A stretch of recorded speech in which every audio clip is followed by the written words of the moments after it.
almost certainly will regret this, but I'm going to try to basically walk through a kind of like typical workflow for exploring a data set in Clojure live. So if it fails, I have an emergency backup namespace that I know works, but we'll just get started. And so basically I'll kind of just explain what I'm doing as we go and kind of narrate like the process of how you might kind of play with some data and explore some things, maybe answer some questions. So the data set, or one of them that we chose for today, is this that list of 1,000 repos that we've got from GitHub. So this is Clojure repos, and I'll just demonstrate like what's in this data set. So if we connect a REPL, so this is, I guess, maybe I should do just a little bit of background. So I've got just a blank namespace here with a few of these libraries loaded up already. You can see the dependencies here. So we've got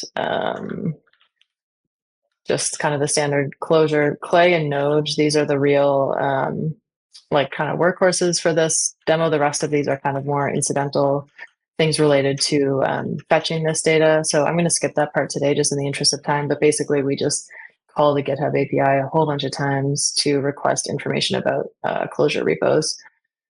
So yeah, these are the ones that we'll be using.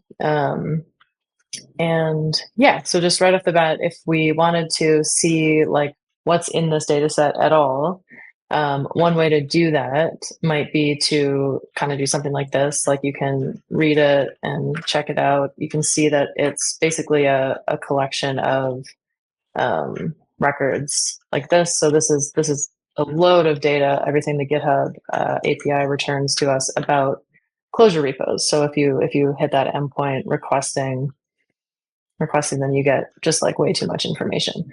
And so like obviously if you're just a Clojure developer, you can imagine ways to explore this and get information from it and kind of see what's going on there. But today I want to focus on some of the tools that are like specifically designed for working with this kind of data that can help us find out what's going on. So the first thing I pretty much always do for stuff like this is make a what's called a data set out of it. So tablecloth is TC here. And basically to load data into a data set, you can pretty much just give it any kind of file. It's pretty smart about interpreting like vectors of like Eden maps or JSON objects or CSV or TSV or even gzip files. It almost always does pretty much what you expect. And then this is going to allow us to use tablecloth and a bunch of other associated libraries to work with our data in a much more efficient way. So a lot of this is thanks to Chris Nürnberger's work under the hood with dtype next. Basically, as of whenever that came out, it's a few years ago now, but not that long, like 2 or 3 years ago. We have like really, really fast and efficient columnar data processing in Clojure. And so we can do all kinds of fun stuff that would take forever if you were just like mapping over maps. So yeah, so I'll pull up the REPL again and we'll see different ways to explore this. So just working at the REPL is probably like a really familiar way of working with data for a lot of Clojure developers. But we can see if you load this, print this data set in the REPL, it's just like way too much information. So it's just a mess. So there's some stuff we can do. Tablecloth has all kinds of built-in like functions. So if we wanted to, like, for example, see the column names, we could do something like this. There's great documentation for tablecloth here. So, well, this is anyway. Excuse me, I'm gonna sneeze. But anyway, so we're just gonna explore like a tiny little bit of what it can do today, but there's a whole bunch of stuff, and it's pretty well documented. So anyway, there's that. If we do this, what's going on? Too slow. here it'll just give us a list of, all the columns. So as you can see, there's like a ton.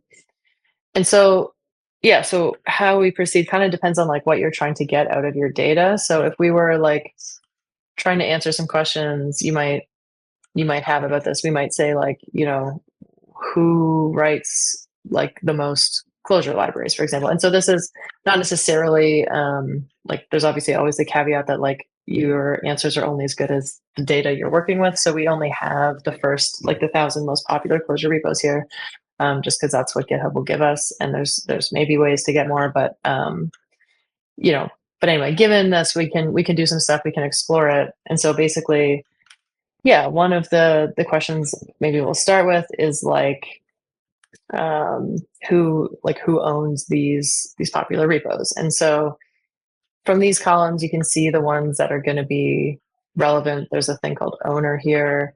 There's a name or a full name column. So we can select the columns we care about. Oops. Oh, I know I would regret typing in front of people. It never works. That's okay.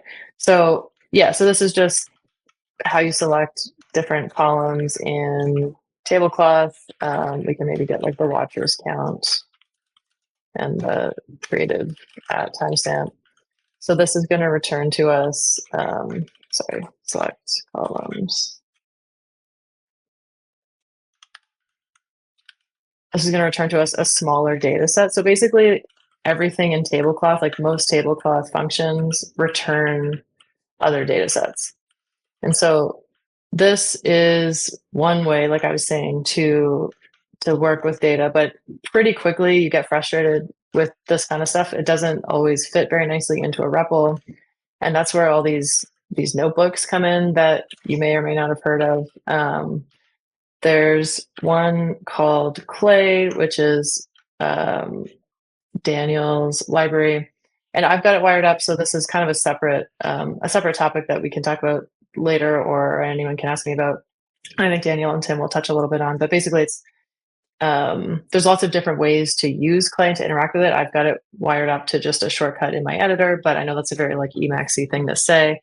But it's actually all we're doing is calling like a function on this form in via Clay, so behind the scenes. But anyway, the effect is that it renders this pretty cool thing in the browser, and this is a little bit easier to interpret than like a messy table in your REPL. Although we can see here the reason why it's such a mess is because the owner column is like itself a big list of stuff, in this case a map. So we don't really care about all of this information. We really just want the username. And I mean, I guess another way you might notice to get the username is you could split it off of this full name, but that's a little bit janky and like working with strings and stuff. So we can grab it from here. So in tablecloth, if you want to generate a column, there's lots of ways to do it. You can add any arbitrary column you want, but if you're kind of deriving a new column from one that already exists, there's a function called map columns. And it just takes the, I'm just using underscore here. I know that's not like typical, but that's just kind of what's in the data. Yeah, anyway, I'm not going to get into, you can obviously change the titles of the columns if you wanted to. But for now, we'll just live with this. So, but anyway, yeah, so you can derive one column from another one that already exists in this way. And basically you give it the title, the name of your new column, the columns that you want to work with. And then this is a function of the old, the value of the column that you gave it. So in this case, it's going to be like the owner. And so we just want the login. And so obviously this, maybe it's not obvious anyway. If you're familiar with Clojure, this is the equivalent to just doing this, because Clojure maps are functions and keywords are functions and everything's beautiful and easy in Clojure. So, right. And then we're going to want to select our columns again, because we don't need all of them. And if we switch this to owner handle, we'll be able to see like a pretty reasonable table. So in this case, this one kind of works in the REPL, and that might be good enough if you're just like poking around. But you can always send it to your notebook too. And there's different ways to work with notebooks. I like to do this just kind of like treat it as like a kind of a nicer REPL. But you can fit it into your workflow however you like. Like some people set it up so you can set it up such that it watches a namespace and it just like auto refreshes anytime you change anything. Just depends on how you like to work. So anyway, now we have this. And so if we're trying to answer the question of like who owns like or like the most repos or whatever, or maybe I guess the question better phrased is like what are the most like who are the most kind of prolific Clojure authors maybe. We can group these by owner and then tally up the watchers count. So that's in theory what we're going to do. And so how you would do that with tablecloth is, I'll start from this. You can group by anything. So in this case, we're going to group them by the owner's handle. And this is where something worth mentioning. So once you group any data set in tablecloth, you get what's kind of treated as like a special type of data set. So there's regular data sets in tablecloth, and then there's these kind of special grouped data sets. And so a grouped data set, what makes it special is that every row is like a kind of record with three properties. So the group ID, the name, and the data.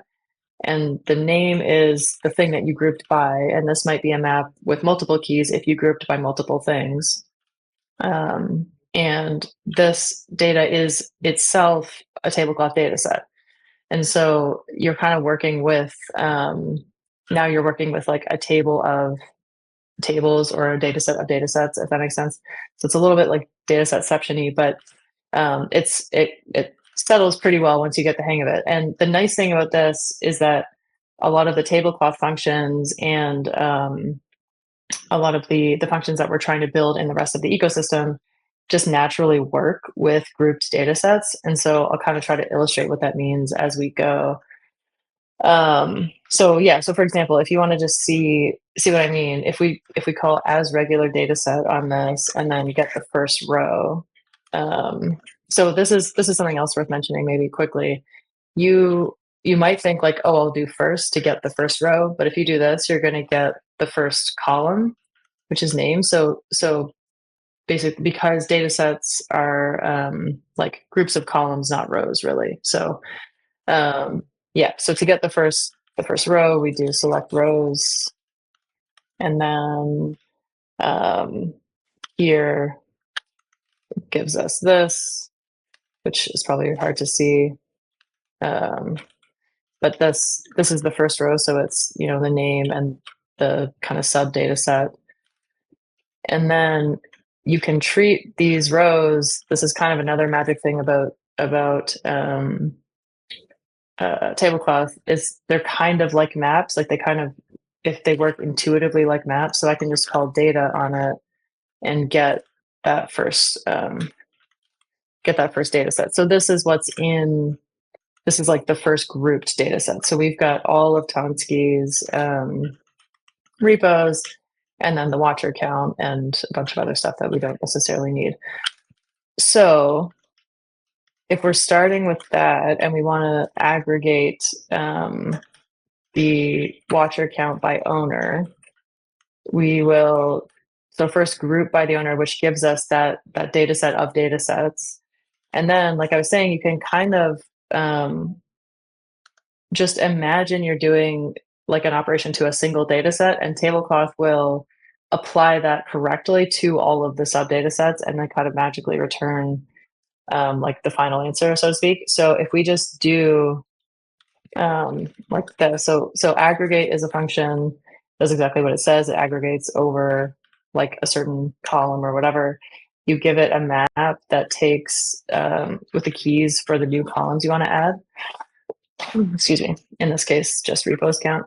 And then we are going to just do this. So row count is going to count all of the rows in the kind of sub data set. So like up here, we saw this one has like 1, 2, 3, 4, 5, 6, 7, 8. So it's just gonna count these rows, and it's gonna add that as a. Sorry, my screen's not really big enough, but I wanted to zoom way in to make it visible. So yeah, so it's gonna do this for us. So when we do this, and then we can just preemptively, just because this is going to be out of order, I'll just order by that new column, so that we get something sensible. So, oops. When we do this, we get our new little data set with, owner and the repos count sort of here. So we can see this is not that surprising. Like the Clojure organization and CLJ Commons are the most like prolific authors, and then we have some well-known organizations and people here.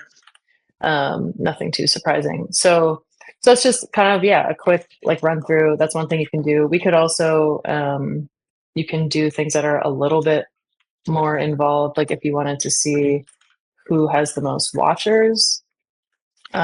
We can start very similarly. So I'll get rid of these. So start with our thing where we get the owner handle. We select the columns we care about. We'll group by owner, and then we can do a different kind of aggregation where, so in this case, we just gave it this function and it applied this function to the sub data set. But to just kind of like spell out what's going on there, if you wanted to get, for example, like total watchers, the value of the map. So the key is the new column name, so the title of the new column that you're creating, and the value is the data set, so the sub data set. And so you can just do any operations here like you normally would. So in that one, we did row count. But if you wanted to like sum up all of the watchers, for example, you can do this. And because data sets are kind of like magic maps, this actually works. So this is going to give us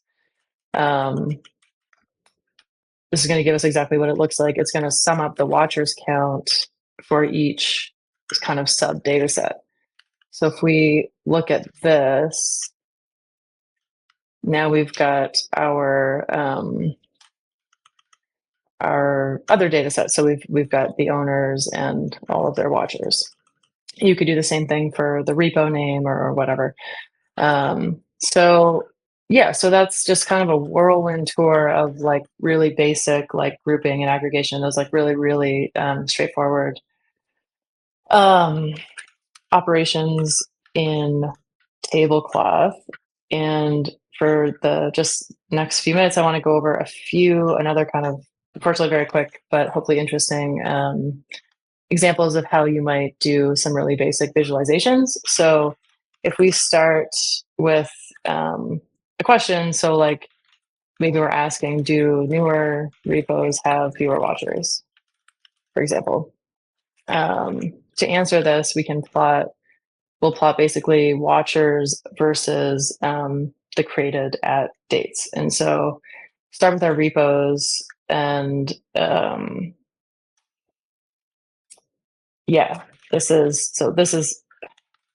just kind of looks like magic. I'm very impressed. So this is mostly a lot of Daniel's work, a lot of John's works from Hanami.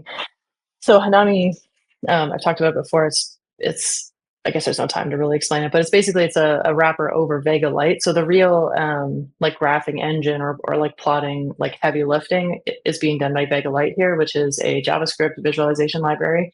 But there is a lot of work that has gone into making it really smooth and compatible with this whole Clojure data ecosystem. So basically, we can thread a data set, thanks to Daniel, we can thread just whatever data set we want into these other functions, these visualization functions. So kind of going for something similar to like ggplot, if you're familiar with like R at all.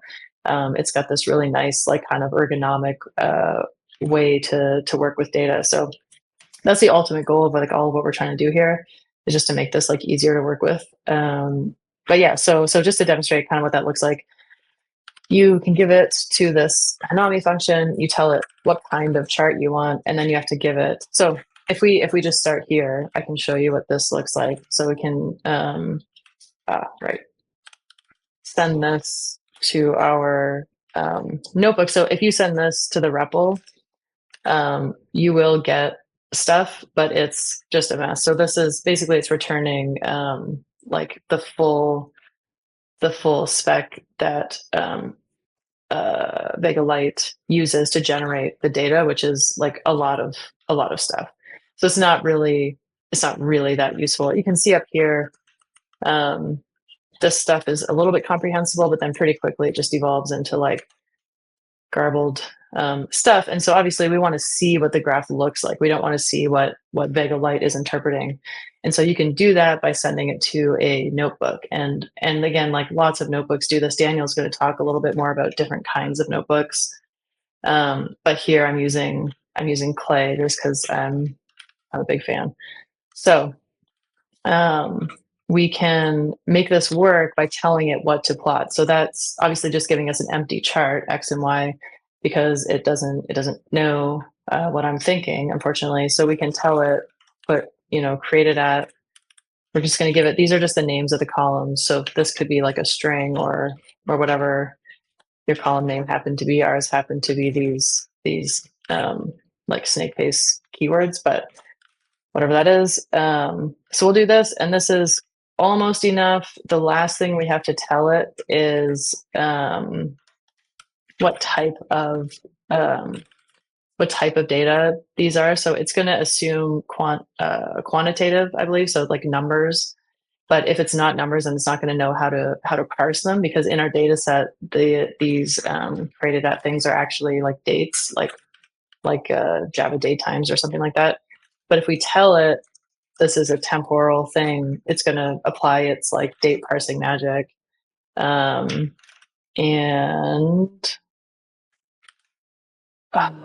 not work. Okay, this was supposed to work. Let me grab this one. It's probably like a typo. Oh yeah, watcher count. Okay, that's why. So this works because I had a typo in the watchers count. So here is kind of what this looks like. So this is, if we're trying to answer this question, like do newer repos have fewer watchers? This is not like super useful. It's very garbled, and you can see like almost all of the repos have not that many watchers. So like one thing we could do is remove the outliers, and you can do that really simply by just like filtering them out. So we can do this select rows. So like I demonstrated earlier, you can give this like an index of a row or several indices of rows, or you can give it a function. And so the function takes, again, the data set. And so we can say like return any rows where the watchers count the data set is less than, or sorry, yeah, less or greater than like 10,000. Let me see if this works. Oops. Yeah, so this, it's more common to see this kind of syntax in a lot of these notebooks and workflows and stuff. It's a very small difference, but just like, I don't know, for some reason that has caught on. But anyway, so there's this is slightly helpful, but you can still see it's like, it's kind of skewed by these high values, or these not even really outliers, but these kind of rare but common enough data points. So arguably a better way to to visualize this data would be to just change the type of scale. So if we make the y scale a log scale instead, and we'll get rid of this filtering here, we can see, oops, sorry. We can see a little bit better what's going on here. So one reason to switch to a logarithmic scale is, like I just alluded to, when you have these data sets with like a really, really big range of values along one axis, because kind of converting the scale to a logarithmic one is one way to compensate for that really large range of values. Kind of the logarithmic scale kind of takes into account those order of magnitude differences. So on a logarithmic scale, most people probably know, but in case you're not familiar, it's like, it's kind of separated by orders of magnitude instead of linear values. So like on a logarithmic scale, 1, 10, 100, and 1000 are all equally spaced, as opposed to like 1, 2, 3, 4, which would have equal space. So that's why before all the values were really like crunched, and this spreads them out a little bit better. So we can see here, there's a little bit of stuff going on, but not necessarily what we would expect. Like there's not a clear, like an obvious relationship between these. So there's obviously lots more we could do, but that's just, again, in the interest of time, kind of a quick demo of one of the things that's possible. Another question we might wonder is like, what about stargazers? So if we do, so stargazers is the number of like people who have starred a repo, which is like similar to the watchers, but not exactly. If we do the same thing for stargazers, we can see like a very similar plot. And I guess this is another thing you can do. So we have, by default, the tooltip shows us the two columns that we're plotting, but if we cared to, we can, you can customize basically everything. So this is a whole thing. I love talking about Hanami and visualization and stuff. If you're interested in like more about what's actually going on, we can talk about that later. But just for now, kind of trying to show like a quick workflow. So but you can customize the tooltip however you want. So this is going to put the full name of the repo in the stargazers count, so we can see like Fira code has the most stargazers, which is not that surprising. And logseek, which is cool because that's a really new one, and these are some interesting ones. So yeah, there's like cherry, which is really new but also really popular. And Emmy. Okay, anyway, this is fun. So yeah, there's anyway, this is one way to visualize the data. I guess here just as a couple, you can maybe this will be helpful to get a little bit more of a picture of what's going on. And you can see these are like partial opacity dots. So like where it's more opaque, there's more data. But yeah, so anyway, that's Hanami in a very, very quick nutshell. To show like a little bit more, the last couple of minutes that I wanted to spend were on just how you can combine all of this into like a pretty cool, slightly more like less trivial example. So if you have like two data sets that you want to combine and group and visualize, and stuff that's like maybe approaching more realistic, because I know people who do real, well, not that there's such a thing as like real and fake work or whatever, but like it's easy to do a quick little demo like this and have people say like, yeah, but that's not, super useful or how I actually work. So I just wanted to show something that's maybe a little bit less trivial. And then obviously the downside is that it's like slightly more complicated. But basically, yeah, if we're trying to answer the question, is there a relationship between contributors and stargazers? I think this is an interesting question, because it's like how I think it reveals something about the community potentially. So if we we go back to our data just quickly and see the columns again.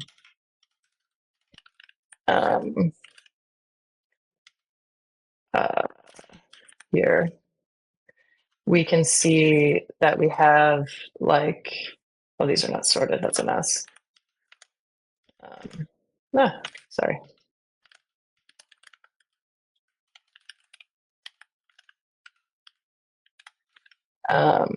We can see we have some stuff about contributors, but this really the only thing is the contributors URL. And if we reveal that, we'll see it's not exactly useful. So this is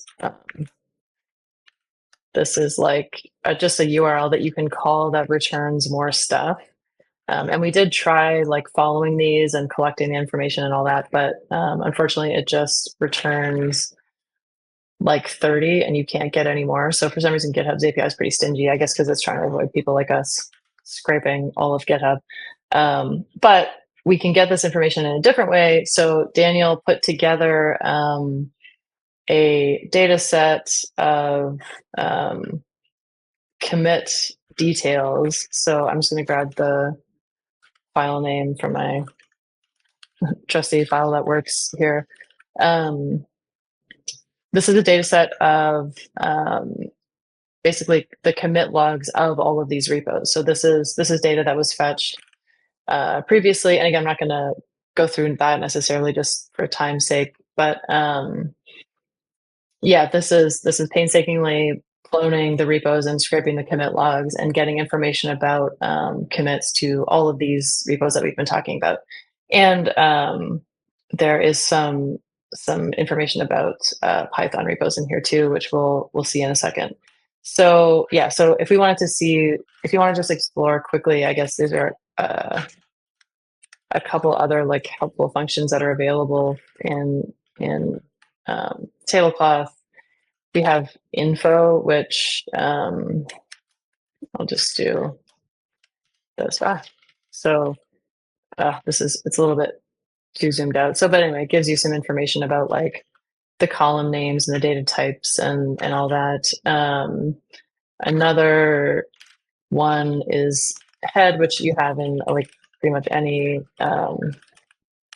library, like pandas or whatever. So this is going to return like the first 5 by default, but it can return whatever you want. So you can see the columns and just kind of like get a glimpse of what's in there. So I obviously already know what's in here, but basically we've got language. So this is like Python or Clojure. This is the URL of the repo. This is the stuff about the commit, the stargazers count, all that. So, and this is, I guess, maybe a quick mention in passing about tidy data. This is a style of organizing data where you have a separate column for every dimension of your data set. So instead, as opposed to having like you can imagine like Clojure HTML and Python HTML, and then you have a bunch of sparse rows. A better way to organize your data is like this, where you have just even if it means a lot of duplicated rows. So we have like half of the, or something like half of these rows just have the same value in the language column, but it makes it way easier to work with. Anyway, maybe that's not helpful, but just a note in passing about tidy data. So yeah, so if we want to aggregate this and see, like, try to answer this question, is there a relationship between contributors and stargazers? First, we can group these by repo and language. So we'll group the Clojure and the Python ones together, and we'll group all of the commits, all of the rows that are for the same repo together. And we can kind of see this being built up as we go. So I keep missing the thing. So this is generating one of those kind of like magic data sets that is itself like, it's like a data set of data sets. So we've got the kind of key, so to speak, or the ID is the combination of the language and the repo, the HTML URL. So we're using HTML URL as like effectively a repo ID here. And then the data is the data set. So we start with this, and then we can sum up the number of distinct emails. So like a proxy for counting the contributors is that we'll count, if you remember in the data here, we have email addresses of the committers. So obviously this isn't perfect because there's some considerations like this person is probably the same. Some people have multiple email addresses, stuff like that. But it's a start. So there's always issues with tidying up your data at the source, but this is like a reasonably close first approximation. So to get the count of contributors, again, you can work with your data sets kind of like maps. Like it almost always works if you just treat it like as if a column was like a map of Clojure values. So to get the count of unique contributors, we can do this to the emails, and then we'll be able to see here the language, the URL, and the unique number of contributors. So that's a pretty good start. And then we can join our other data sets. So Tablecloth has built in like all of the it's like it uses like SQL semantics, so you can do like semi joins, left joins, right joins, various kinds of partial joins. So it's got all of those joining semantics kind of built in for you, which makes working with data like incredibly elegant. But yeah, so in this case, we're just going to join this data set of which we're looking at here. So of repo URL and contributors count to our previous one, which has the stargazers info. So this one you might be saying like it does have the stargazers info, but it's a little bit different. So the stargazers count is like of the repo at the time of this commit. So we're gonna look at like the one snapshot in time for the whole repo, not just individual commits. You could probably like do something like grab the maximum here or something like that. Anyway, I realize this is already dragging on, so we'll wrap it up here. We're very close, I promise. But anyway, yeah, so we join the repos data set, so the information about the repos that has the stargazers counts in it, and then you have to tell it like how to join it. So we'll say use the HTML URL. And so ideally this is some sort of like unique ID. So like I said, we're effectively treating the repo URL as the repo ID. And so we can see this in progress, and this is going to give us basically this. So we've got now our stargazers count here, the owner, which came from the other data set, the size, this is the stuff. So if we group these by language, I'm sorry. I turn this down. And then this is going to give us one of our kind of, like grouped data set things. We can pass this to these Hanami functions, and it kind of just works, which is pretty cool. So this is thanks to Daniel, really. So we'll do, Hanami plot, and then we can do like a simple point chart. Maybe, yeah, okay, we'll start with this. So yeah, again, we have to tell it what to plot. So if we do like contributors count and stargazers count,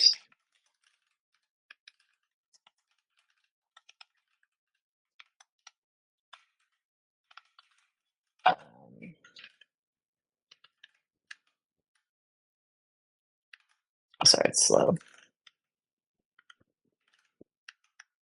it's going to give us this. And so again, this is a little bit weird because of the scales.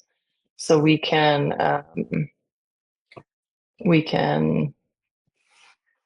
change both of these to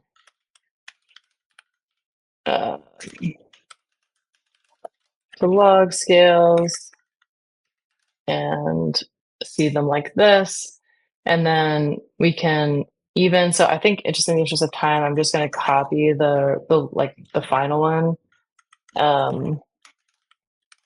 But basically, if we do something very similar, oops, here. So we get the count of distinct email addresses. We sort it by, oh, this isn't really necessary. Join up the other repo, group them. And then, so to add regression lines, in this case, there's a small extra step of adding the logarithmic values for the star gauges count and contributors count, because we can't simultaneously change the scale and the the values. So if you run the predictions on the regular values but then plot it on a logarithmic scale, it kind of looks really weird. So if we take the log of these values first and then add our regression, we can see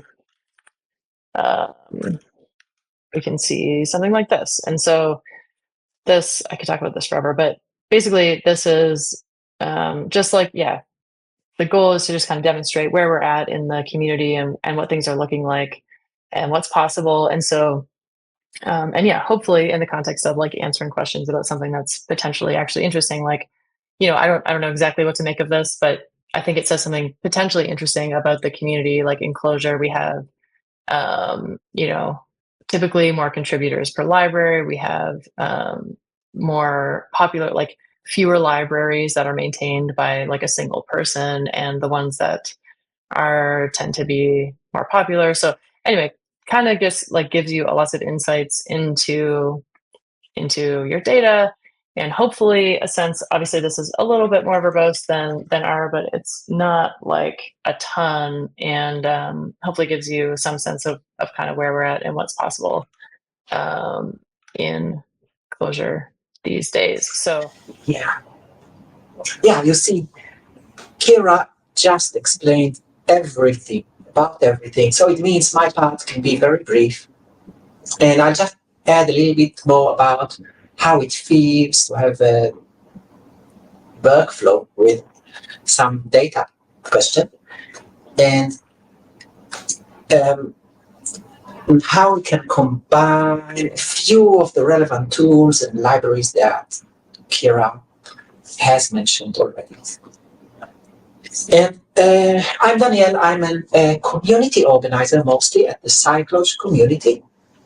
And that is where some of this activity takes place. The Scicloj community is about creating this stack of libraries for working with data, processing, visualizing, exploring in Clojure. And we have some processes going on behind the scenes, mostly in the Clojurian Zulip chat, but some of the processes are public in our different study groups and developer groups. And I think a little bit of what we're discussing today has been discussed mostly in the Visual Tools group, which was one of the most active groups in the last couple of years. And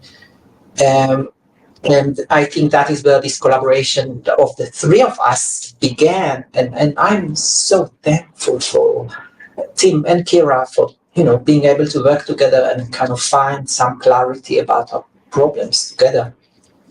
And I also wish to thank you, Bruno, and the London Clojurians team for this opportunity. And also, this time of the year, December, it's the time where we usually have the Reclojure conference. And just want to say there are so many good memories from previous years where we had those Reclojure conferences. And actually, in all the recent years, the Reclojure conference did affect our process, our evolution at the Scicloj community very much. And a few of the things we're talking about today actually began 1 year ago, 2 years ago, around the reclosure activity, including a few great workshops like Kira teaching Hummi and data visualizations and so on. So really thank you again, Bruno and Renzo and all the amazing team behind these community projects.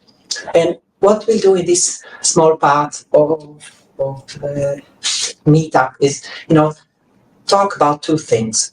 The first is how we create dynamic reports of our data exploration while we're having some data process which is possibly slow.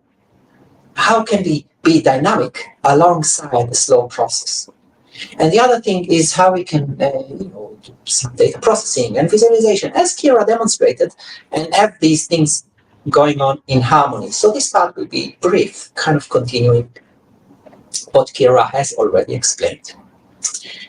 And we keep using this use case of commit logs as the thing we are looking into. And we'll ask this question, which is not so precise.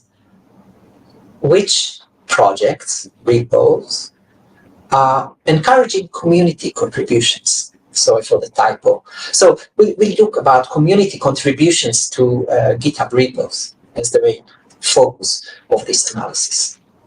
And just to repeat the data pipeline, which is just what Kira used, we take the 1,000 most popular Clojure repos that Kira kind of fetched from the GitHub API, and also the Python ones. So we have roughly 2,000 repos. We clone all of them.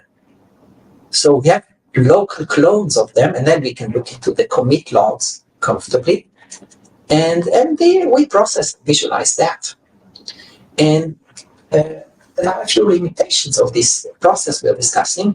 One of them is that we're looking actually not into the whole population of GitHub repos, but rather into a biased sample, only those which are considered the most popular ones, the 1,000 most popular ones, which I think means having the biggest number of watchers, according to the GitHub API at a given point in time. And then we're looking backwards, many years back, into this subset, which is selected today by being, popular today, which is, not an obvious choice. So there may be some bias if we wish to generalize this analysis to the bigger population of all GitHub repos. And so what it means is that what we're doing is descriptive statistics. We're describing what we see in this little group of 1,000 Clojure repos and 1,000 Python repos. It is not statistical inference. We are not aspiring to generalize any conclusion to the bigger population of repos. And also, we may make some interpretations, and they are not so obvious because, to actually have a clear understanding of the dynamics of how a GitHub repo evolves, we need to understand the organization. So we may consider something as community involvement, but actually it might be a company of people working together in some other circumstances and so on. So let us have that in mind. And to be actually more precise, we need to dive deeper. And what we'll show here is just the beginning of that. So let us talk about making reports with slow processes. So this is something that we have explored recently in a few of our study groups. This situation where we have a certain data-related process, which is not quick. It is not this quick, rapid experience, seeing everything just in a moment. It may take time. So, for example, we may collect some remote data, like cloning those GitHub repos. Or we may fetch some responses from an API, as Kira mentioned. And we may, apply some slow AI models that some of us do a lot these days. And all these things may take time, maybe hours, maybe days. And still, doesn't mean we need to wait for everything to collect. We can already explore the subset and let it evolve and see things throughout the data collection process. And yeah, so actually let us have a little demo. So by the way, what we're seeing now, this slideshow is generated by a namespace, by this Clojure namespace using the Clay tool that Timothy will talk about more. And in Emacs, I have key binding where I can generate the slideshow. So I press this key binding, it kind of generates the slideshow, and slideshow by Reveal.js standard.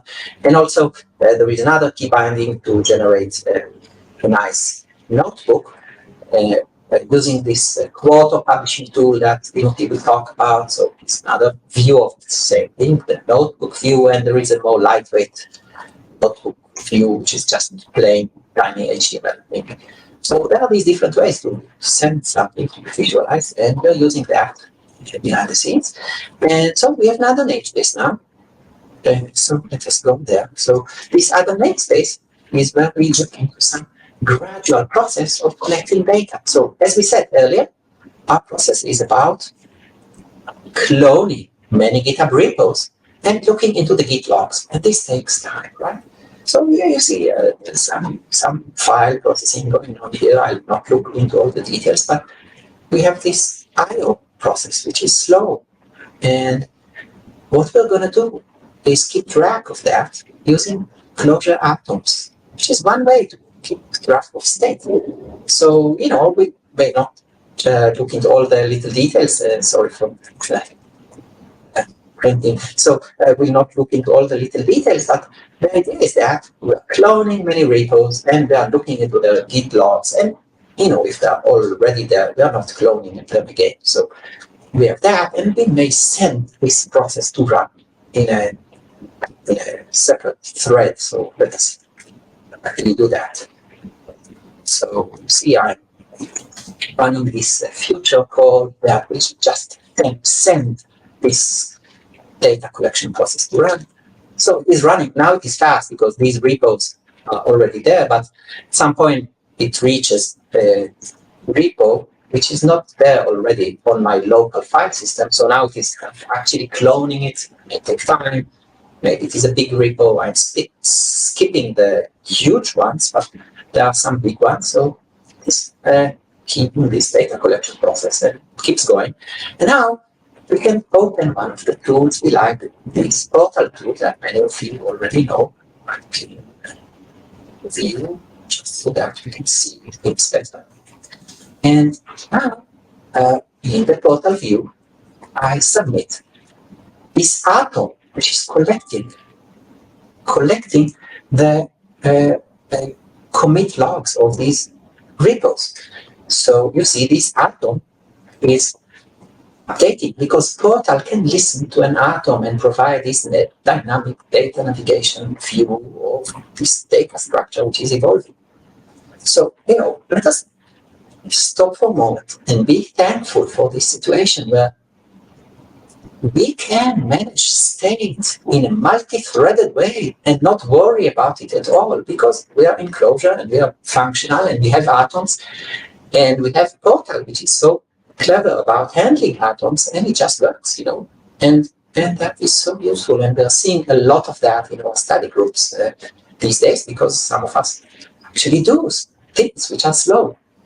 Now let us imagine we have some report function, kind of similar to what Kira demonstrated earlier.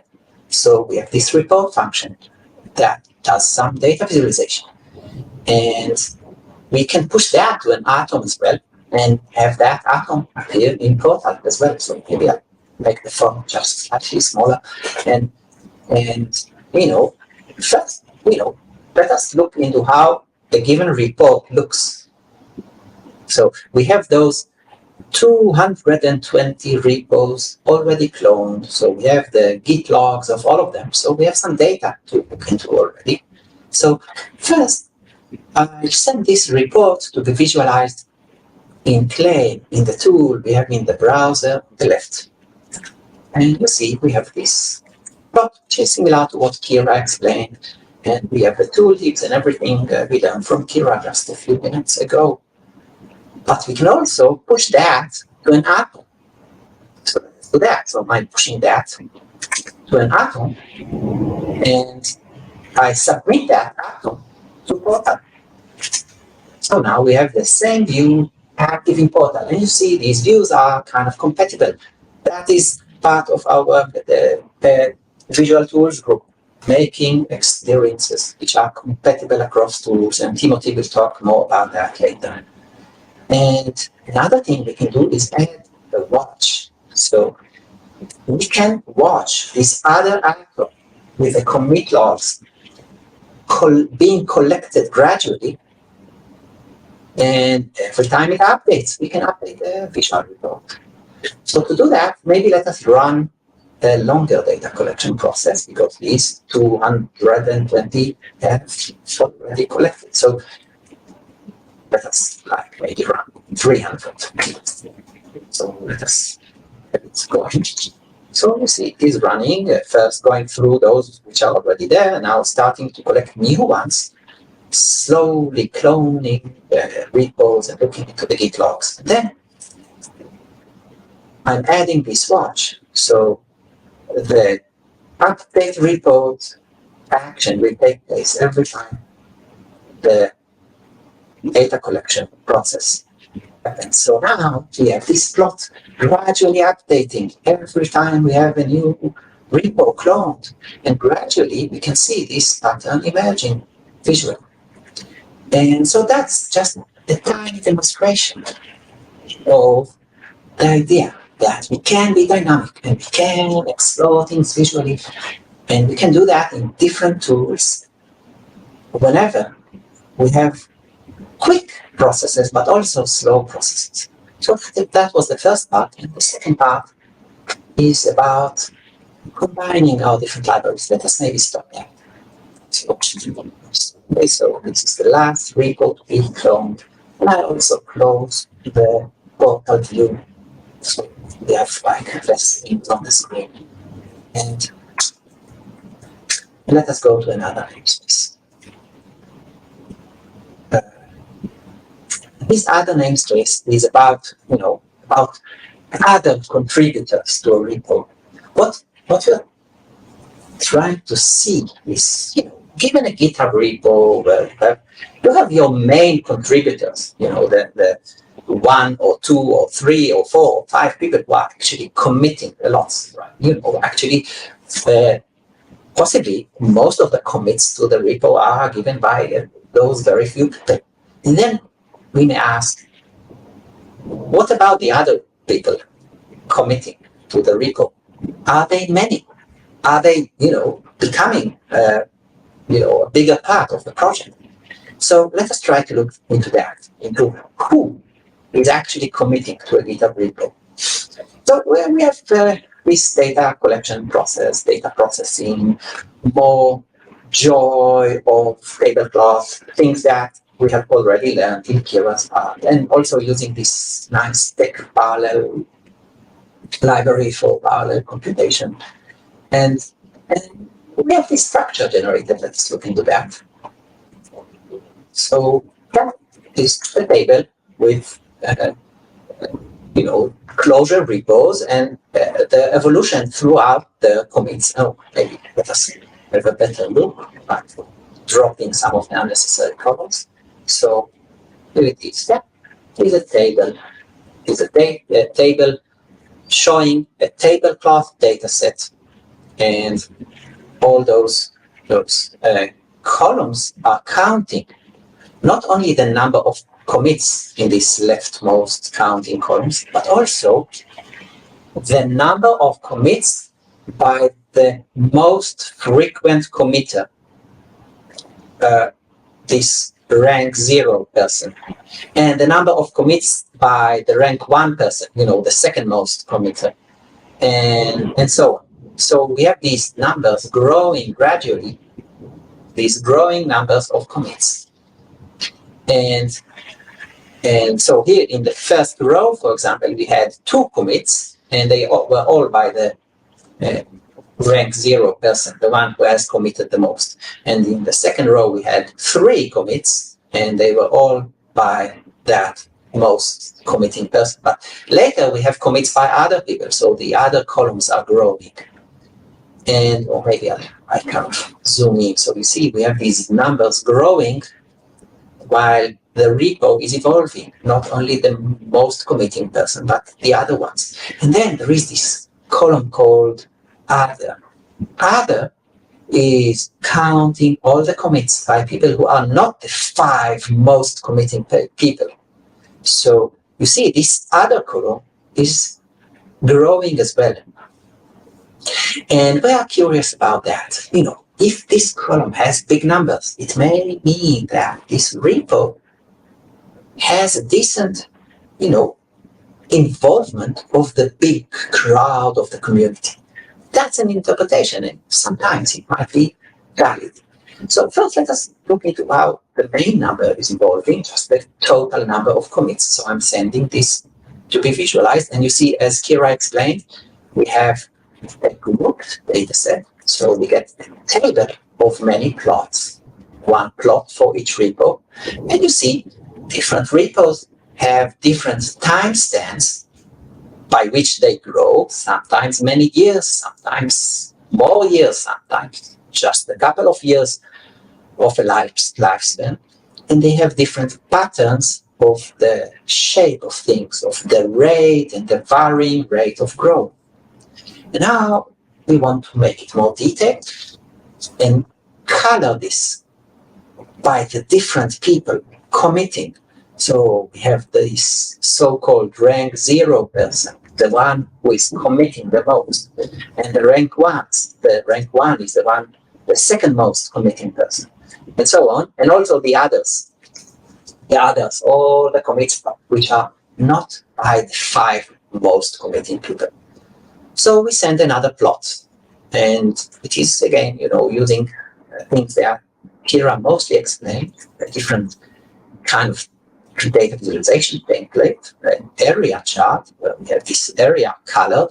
So here for this repo, for example, which is keyframe, we have a lot of blue, which is the rank 0 person, the one who commits the most. But also a little bit of orange, so there is another person.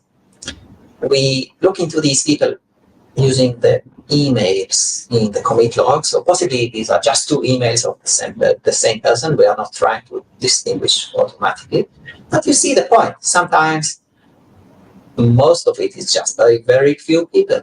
Sometimes we have some of this yellow part. This yellow is the other count. All the people who are not the 5 most committing people. This is the interesting part for us, and sometimes it is bigger.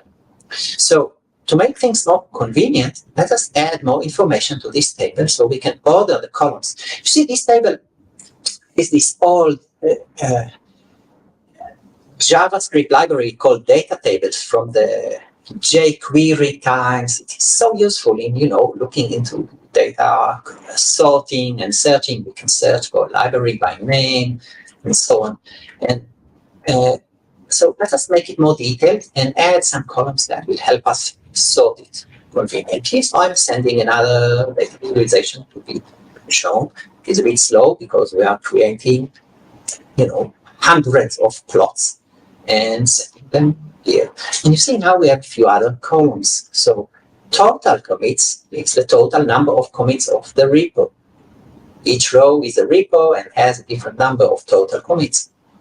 Total other commits is the total number of commits which are colored as other, not the 5 most frequent committers. So this repo had, a lot of commits, but also a lot of other commits. So a lot of yellow in the plot.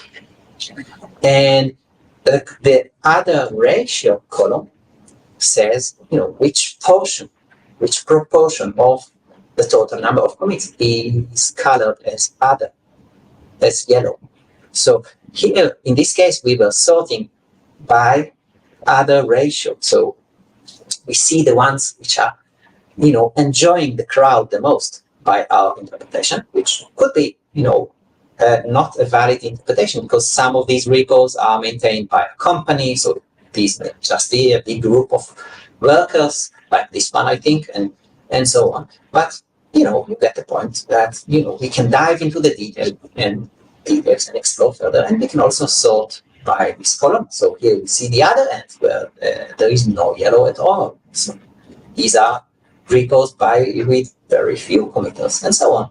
So just a little demonstration of how it feels to dive into the data and into the way the individual repos evolve. And maybe another thing we maybe want to do is go back to scatter plot. So here's one scatter plot we can look into. And here we just see these two numbers, total commits and total other commits. They are related. And they are related in both Clojure and Python. We see a similar pattern. And we can keep doing we can do these pairs of quantities and have scatter plots, kind of find the shape of things. So just for one last example, let us come back to the stargazers count that Kira talked about and see how it relates to the total other commits count. So I'm plotting again Python and Clojure with separate plots. Again, we're enjoying this group data set with plots for every group in the data set. And you see, we have two different patterns here. In Python, there is no strong linear relationship between the log stargazers count and the log total other commits, this number of commits by community contributors. In the Clojure situation, there is some relationship, and you have this R² measure that kind of says 25% of the variance of the log other commits is explained by the stargazers. So repos with a big number of stargazers, they tend to have more of this community crowd involvement that we measure by this other commits count. At least that's our interpretation. And then we can be curious and see which ones they are, and some of them are known to us. Maybe on the discussion part we can dive further. I don't want to take more time with that. So let us go back to our slides. And I render the slides again. And yeah, so we did see this analysis of slow processes, and then we did see some of the existing functionality of the emerging stack of data science and data visualization libraries in use. We haven't seen interop here. Most of the other components here were involved. What we are trying to do in this collaboration of Kira and Tim and I, and in other collaborations in the study groups and so on, we are trying to look into this stack and try to create some harmony across libraries, to create some common ways to compose them. And I think that is what we demonstrated. We can look at your data by table graph, but then pass it to Hummi, and Hummi will kind of be applied in a way that generates a table that can be visualized by our different visual tools, that could be Clay or Portal and so on. And that's the kind of pathways we're trying to create. That's a slow process.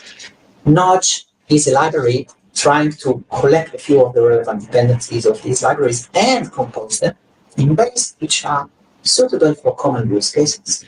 And we did demonstrate here behind the scenes in the way we composed tablecloth and Hummi and some linear regression statistics and so on. And that's a slow process. And I'm so thankful for Kira and Tim and other friends for thinking together about how to make these things feel clear and obvious and simple when they are composed.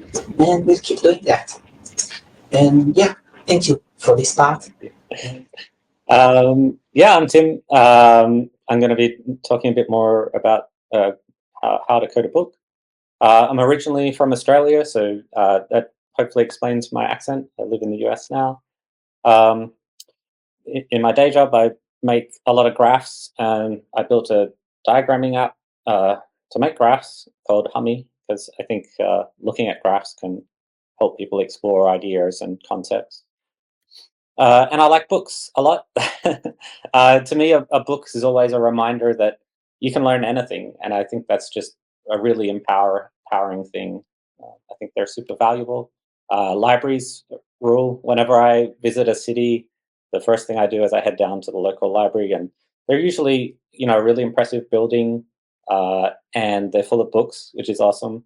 But they're also a hub for communities. They have often childcare facilities and meeting rooms and lots of connections to the community. About six months ago, I was in the Visual Tools meeting with Scicloj, and Kira was presenting her project about the Clojure data cookbook. So she's writing a book about how to do all of this stuff, and she was asking for feedback. And so, I sent in some comments, and then we started meeting up, Kira, Daniel, and I, to kind of review some ideas about it. And we ran into this problem of, okay, so how do you actually code a book? And just to take a step back, like I've worked on books in the past, and obviously blog posts, all that sort of stuff. If you've ever tried your hand at writing this sort of stuff, the big problem is just keeping everything in sync. So you're like making these little example code snippets, and you've got some prose, and maybe you've got a little picture or a diagram or the chart. And if you're, copy pasting stuff into your document, it's very easy for it to just get out of sync, and it just feels like a mess, and you lose confidence in does it all link up? And so the answer to that is literate coding, which is what we wanted to follow. And the main idea is each of the chapters would be a namespace, and it would interleave markdown for the prose, and code and visualizations. And the nice thing about that is then it's testable, it's reproducible, and people can also explore it. So you could share the source code, and people can run the examples themselves. But there's some obstacles that we ran into. First of all, just choosing a tool, because there's lots and lots of tools, and lots of them are good, but a lot of the tools, you had to write code that was specific to that tool to use it, which is kind of just an annoyance. But maybe more importantly, it wasn't clear how could we collate the chapters. So, we have these various namespaces, and maybe we're able to produce some HTML, but at some point we need to put it all together into a single book that people can consume as a thing. And another thing was that as we started getting more and more content, we noticed that large documents using some of the existing tools would be quite slow to look at. And that's because they're doing a lot of things like embedding resources, embedding JavaScript, using a lot of fancy reagent to render things. And so it'd just be a bit slower to load. And most of the tools felt very situational. So like maybe they'd be really good for an interactive environment, but not so good for like a static book. Or maybe they're great for just visualizing one thing, but not so good for showing an entire concept. So it felt like there were many tools out there, but no complete path for making a book. Now I'll talk a little bit about some libraries that we found useful. So Kindly is a library by Daniel, and it's just a standard for requesting visualization. So it doesn't do anything, but it just allows you to say, hey, I want to visualize this data in a certain way. In this case, we're looking at an SVG, which it's just hiccup. And so I've annotated it as hiccup. And now my tools will know when they see that, oh, I want to actually make an SVG out of that. There is also a functional API.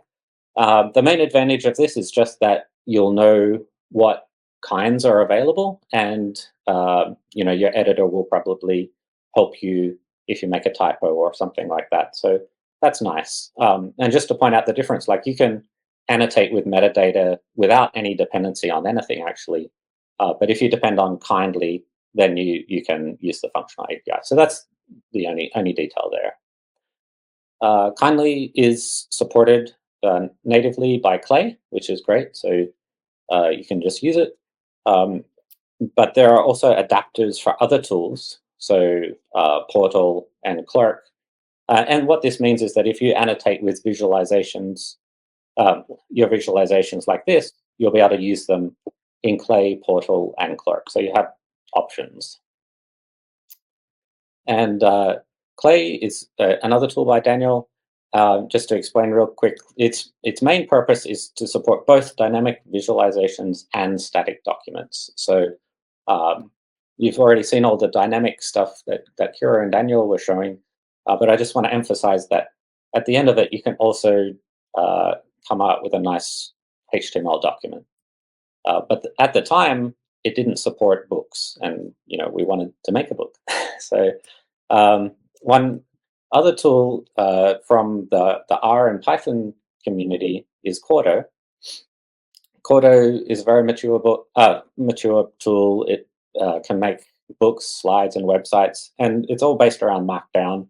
So you generally, you write your Markdown, and it converts to whatever format you want, and you can put in code snippets that it'll evaluate.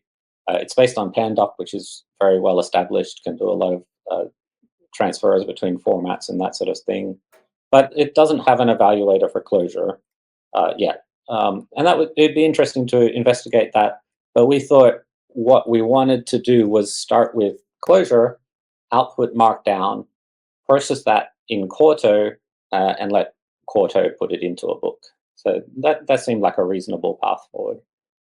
So we started a little experiment, which we gave a code name to called Claykind, but that's not important. The important thing is just the idea was, can Clay be even simpler? And one of the ideas for how we could maybe simplify Clay was to focus on just producing data. So taking a notebook, evaluating it, and returning just the data. And we thought that might be useful to support the Bashka and testing. The other thing, like I mentioned, was we just want to let Cordo cook. So we want to focus on just producing some Markdown and let Cordo deal with the details of what a book should look like. And overall, we had this notion that a simpler thing just might be more useful in general. So to talk a little bit more about eval as data, we made a separate library called readkind.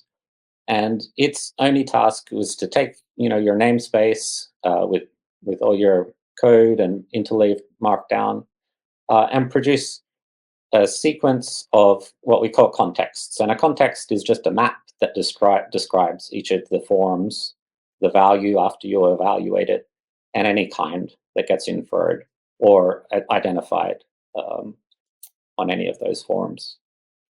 And that was kind of nice, because then you can save that and test, see if it changes. Maybe you get a third-party library change and you want to detect if it changes or whatever. So we realized a couple of things along the way. The first was that we need kindly advice. So we made yet another library. And it's a standard for tool makers. And the reason we need this is because actually there's multiple ways that you can annotate kinds. And there's also nested annotations. So you can imagine, you could have a vector of things, then they may all have different kinds, and so forth. And also there's kind inference, which is, images get automatically detected as such, data sets get automatically detected. And you can imagine maybe cases where you might say, you know what, whenever I see a vector that has a div at the start of it, I just want to treat that as hiccup. And so there's also user extensibility, so people can come in and add their own detectors. So users, though, don't really need to know anything about kindly advice directly. Users should just depend on a tool version. So, if we're talking about Clay, you should have a dependency on Clay, but it should be a dev-only dependency. And I think that's important because you don't actually need your notebooks to know anything about Clay. It can just be a tool that you use to build your book. Yeah, we also made another library called Note to Test, just to detect when things change in your notebooks. And we also realized that Kindly should provide no behavior at all, actually. Previously, we had some behavior like kind inference and that sort of thing going on, but it works much better if it's just a completely abstract interface that leaves everything up to the tools. So I mentioned a bunch of libraries and tools, and I just want to recap real quickly. There's lots of composable parts here, lots of small things that can be used and recombined in different ways. Just to explain, like your project may have a couple of different namespaces. In our case, there's chapter 1, chapter 2. These things have visualizations which are defined in terms of a Kindly interface. We might use 3 different tools, and we might use them for different things like dynamic visualization, dynamic HTML. But ultimately, we want to make something static, which is a book. And Quarto's in here just as what processes the markdown into books or slides. So these adapters and libraries, users probably don't care about these libraries, but these libraries are available for tool makers just to make their life easier. The adapters are necessary for users at the moment. If you want to use Portal and Clerk, you'll need these. But ultimately, the reason I'm showing you this kind of more detailed view is just because there's actually a crystallized path, and I'd rather you just focus on the simple thing, which is all you really need is Clay, and you can produce a book, and you can do visualizations, and you can optionally depend on Kindly to describe those, or you can just use metadata. And the tool dependency is dev only, so your notebooks don't need to know anything about Clay, actually. So yeah, just to reiterate, the Kindly promise is it's going to work with whatever tools you want. There's going to be no breaking changes. You can use it in notebooks, blogs, books, library code, application code, and it's easy for tool makers to support. So, we continued this experiment and we found that we were able to support Babashka. This is an example Babashka book where all the source code is in Babashka instead of Clojure. And it worked really well because, you can just evaluate the whole notebook in Babashka, get a data structure, and then you can process that data structure in Clojure to make use of, other libraries if you want to. And we also experimented with different markdown flavors. So just to explain that, Quarto uses Pandoc Markdown, but GitHub flavored Markdown is also very popular. And GitHub flavored Markdown is actually very useful for documentation because a lot of people like it as a way to document their libraries because on GitHub it'll handle it nicely and do the publishing for you. But there's also some limitations in GitHub flavored Markdown, which is that it doesn't necessarily allow you to do JavaScript visualizations. So for the future, we'd like to maybe take some snapshots of those and put them in. But the main goal of the experiment was, can we make Clay more static and just focus on producing plain old HTML, plain old Markdown, nothing fancy, rely on just the regular JavaScript visualization tools where it's appropriate, but only include them when you need them and never embed them, just include them. And similarly, only use fancy things like reagent and Scicloj when users actually request those. Yeah, so the good news is we rolled a lot of the experiments back into Clay version 2. which is available in alpha, and I'm just going to tell you a little bit about the API and its features. The main feature is that it's very lightweight, and related to that, images and data are now managed as resources, instead of embedded.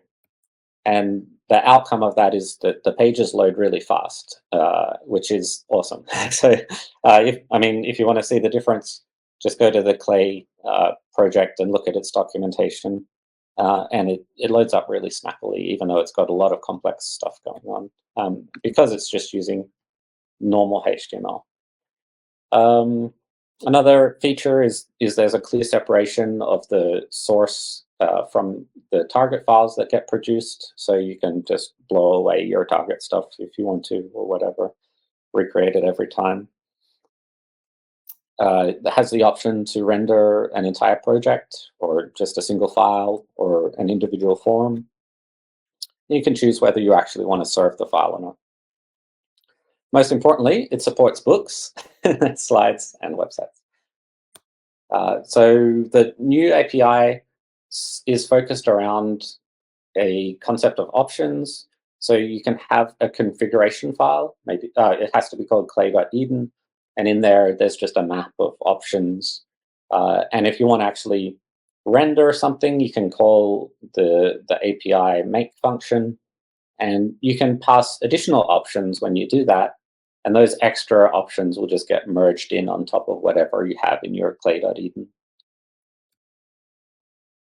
So this is already useful because you can bind key to provide an extra option that just specifies, I only want to render the current file.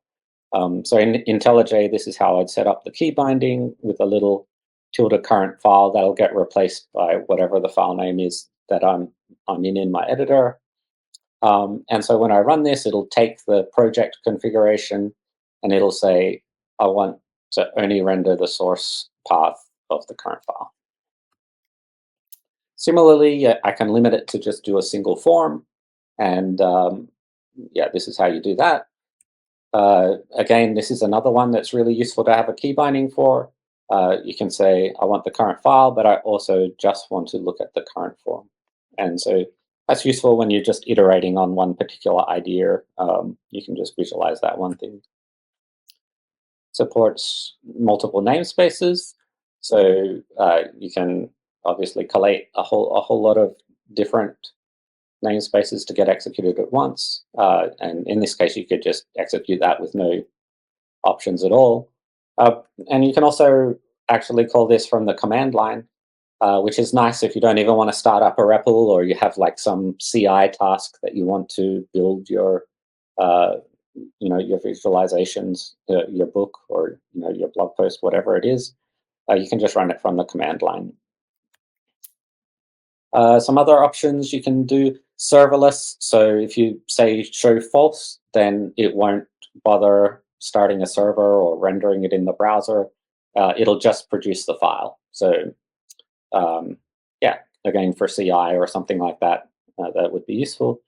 Or if you prefer to just look at the file in your IDE directly, a lot of IDEs provide features for that. Sometimes that's preferable. If you want to use Quarto, that's an option. If you only want the markdown from Quarto, you don't want the HTML, that's fine. You can ask for that. And if you want slides, you can ask for that. Of course, if you want a book, this is how you ask for a book. And I just want to step back a moment and appreciate this is such a flexible system. Everything is decoupled. You can use it in multiple ways, or just the parts you want. It's adaptable to your workflow, and it's suitable for interactive development and also for static publishing.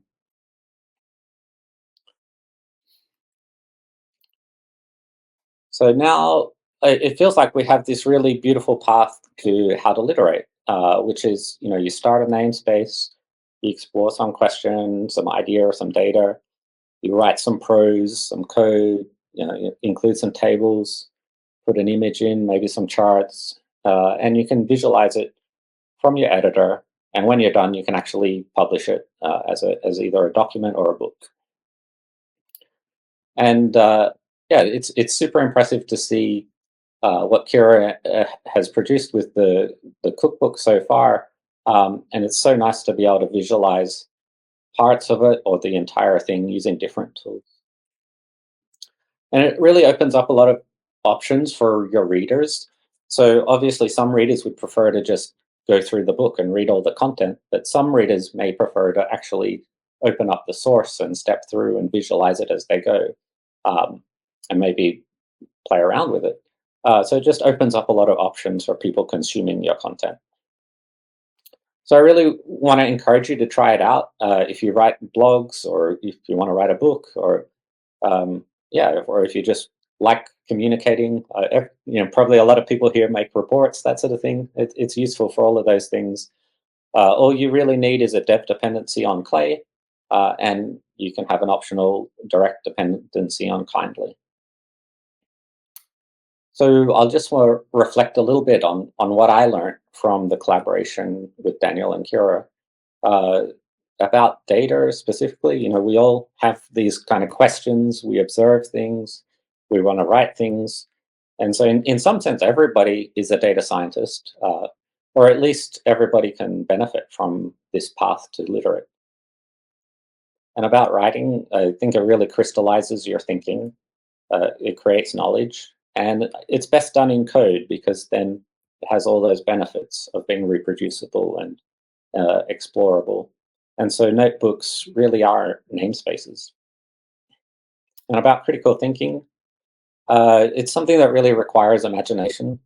You have to ask yourself what else is possible. And so in some sense, it's more of a creative process than a critical one, really. It's important to be critical and to figure out which ideas make sense and that sort of thing. But at the heart of it, it's not enough just to be critical. You actually have to create.